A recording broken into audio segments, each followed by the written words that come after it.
प्रहरी कार्यालयको चाप घटाउनलाई त स्थानीय सरकारले गठन गरेको छ। त्यो अनुभूति कहिले दिलाउँछ? त्यो मेरो अनुरोध छ कि तपाईँ अहिले पनि केही जहिले जागो त्यसले सवेरा हुन सक्छ। अहिले नै सवेरा भयो, बजेट छुट्याइदिनुस्। मेलमिलापकर्ताको 2500 वार्डमा वातावरण बनाइदिनुस्। तपाईको पनि चाप कम हुन्छ, प्रहरीको पनि चाप कम हुन्छ, जनतालाई पनि सजिलोसँग न्याय पाउन सक्नुहुन्छ। बरु नगरपालिका यो जनकपुर महानगरपालिका जहाँबाट हामी विलम्ब गरिरहेको छौँ त्यो प्रदेशको मुटु छ। हामी प्रदेशको मुटु भएर बसेको छौँ। हामी के गर्न सक्छौँ? हाम्रो देखा सिकी अरू प्रदेशले गर्न सक्छ। सेफ हाउस बनाइदिनुस् महिलालाई। अहिले पनि मेरो 2वटा पीडित महिला सेफ हाउसमा जिल्ला प्रहरी कार्यालयले महिला सेवले राखेको छ। हामी कहाँ जाऊँ?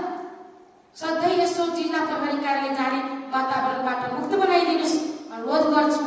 म किन यो मेयर लिनलाई आँटिएको थिएँ भने हाम्रो मेयर र उपमेयर दुवैजना यसो सामु गरेर समक्ष हेरेको सौभाग्य पाएको थिएँ। त्यसैले म आफ्नो कुरा यहाँ राखिदेऊ भनेर यो कुरा राखेको। उहाँहरूले सम्बोधन गरेर जरुरी गर्नुहुन्छ। म आशा गर्दै यो माइक हस्तान्तरण गर्छौँ। धन्यवाद। श्रीमानलाई पनि मुद्दा हेर्नुपर्ने नपर्ने र आज के हो भने यत्रो मेजर म्याटरमा हामी कुरा गरिरहेको छौँ। भोलिको बाटो के छ आउँदा आउँदै यति ढिलो हुन्छ। 12 मिनट यहाँ हाम्रो सेना क्याम्पले मेडिकल क्याम्प गर्दैछ, नगइकन नहुनु। त्यहाँ पनि सबै प्रविधि राख्नुपर्ने अवस्था। त्यो कस्ती सम्पूर्ण साथीमा फेरि धेरै धन्यवाद। मैले छोटोमा एउटा सानोमा एक थोरै व्याख्या गरेको छु। अनुसूची 7 दफा 47 बमोजिम प्रत्येक पालिका 753 पालिका देशभरिमा नक्सा भवनाचार संहिता सम्बन्धी एउटा दफा नगर प्रमुखले हेर्नुपर्छ। यो असानी सञ्चालनको दफा बमोजिम त्यो दफा हामी हेर्छौँ। र त्यसपछि अनुसूची 8 को दफा 40 देखि 50 सम्म विद्वान मित्रहरू मलाई अलिकति तलमाथि हुन्छ भने सुधार दिनु। दफा 40 देखि 50 सम्म सबै न्यायिक समितिले हेर्छ। भन्नुको मतलब 10% काम मात्रै नगर प्रमुखलाई छ तर 90% काम न्यायिक समितिले छ।